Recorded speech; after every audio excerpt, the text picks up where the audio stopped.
எடப்பாடி முன்னிலையில் அதிமுகவிலே இணைந்து முக்கிய தலைவர்கள் அதிர்ச்சியில் ஸ்டாலின். நண்பர்களே, அதிமுக தொண்டர்களாக இருந்தீங்க அப்படின்னா மறக்காம நம்ம சேனலை சப்ஸ்கிரைப் பண்ணிட்டு இந்த வீடியோக்கு லைக் பண்ணிருங்க.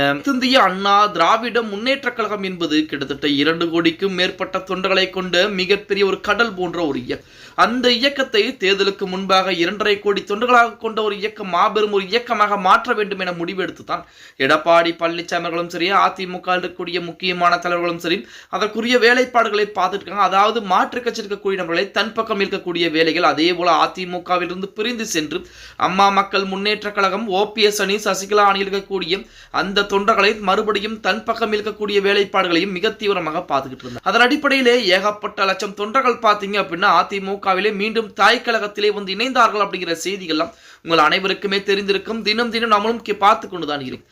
இப்படிப்பட்ட ஒரு சூழலில் ஆளும் கட்சியான திமுகவில் இருந்து விலகி எதிர்கட்சியாக இருக்கக்கூடிய அதிமுகவில், அதுவும் எடப்பாடி பழனிசாமி முன்னிலே தன்னை அதிமுகவின் கழக அடிப்படை உறுப்பினராக இணைத்திருக்கிறார்கள் அப்படிங்கிற செய்திகள் தற்போது அதிமுகவின் சார்பாக அதிகாரப்பூர்வமாக விடப்பட்டு தமிழகத்தில் சட்டமன்றத்தில் நெருங்கி வரும் சூழலிலே அரசியல் கட்சிகளுக்கிடையே கட்சித்தாவல் படலங்கள் என்பதும் அதிகரித்துக் கொண்டுதான் இருக்கிறது அப்படின்னு கூட சொல்ல. இதன் ஒரு பகுதியாக சென்னை வேளச்சேரி மேற்கு பகுதி திமுக செயலாளர் அரிமா சேகர் அக்கட்சியிலிருந்து விலகி அதிமுக பொதுச் செயலாளர் எடப்பாடி பழனிசாமி முன்னிலை நேற்றைய தினம் பார்த்தீங்கன்னா தன்னை அதிமுகவிலே இணைத்துக் கொண்டிருக்கிறார். அவருடன் திமுக பிரமுகர் கராத்தே எம்பி சுதர்சன், அதேபோல் வேளச்சேரி பகுதி இலக்கிய அணி செயலாளர் சேகர் மற்றும் பகுதி துணை அமைப்பாளர் விநாயகம் ஆகியோர் தங்களை அதிமுக இணைத்தனர். தேர்தல் களத்தில் வெற்றி வாய்ப்பை உறுதி செய்ய மாற்றுக் கட்சியினரை தங்கள் பக்கம் இழுக்கும் பணியில் திமுக மற்றும் அதிமுக ஆகிய இரு முக்கிய கட்சிகளுமே தீவிரமாக போட்டி போட்டு ஈடுபட்டு வரக்கூடிய இந்த நிலையிலே சென்னையில் திமுக நிர்வாகிகள் இந்த இடமாற்றம் அரசியல் வட்டாரத்திலே மிகப்பெரிய ஒரு பரபரப்பை ஏற்படுத்தி கொண்டிருக்கிறது அப்படின்னே கூட சொல்லலாம். சென்னையை பொறுத்த வரைக்கும் முழுவதுமாக எங்களுடைய கட்டுப்பாட்டில் தான் இருக்கிறது.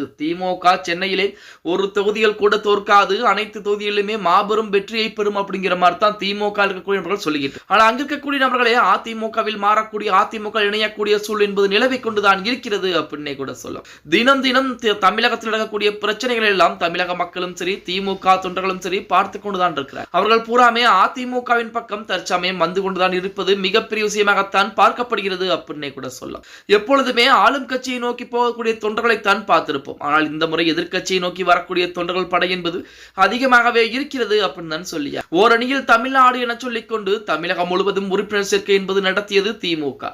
ஆனால் எஸ்ஐஆர் படிவங்கள் முடிவு பெற்ற பின்பு ஏகப்பட்டவர்களை போலியாக இணைத்திருக்கிறது திமுக அப்படிங்கிற தகவல் நமது தலைவர் ஸ்டாலின் அவர்களுக்கே தெரிய வந்து மிகப்பெரிய கோபத்திற்கு கூட ஆளானார் அப்படிங்கிற மாதிரி செய்திகள்லாம் இணையதளங்களிலே வெளியாகி கொண்டுதான் இருந்தது அப்படின்னே கூட சொல்ல.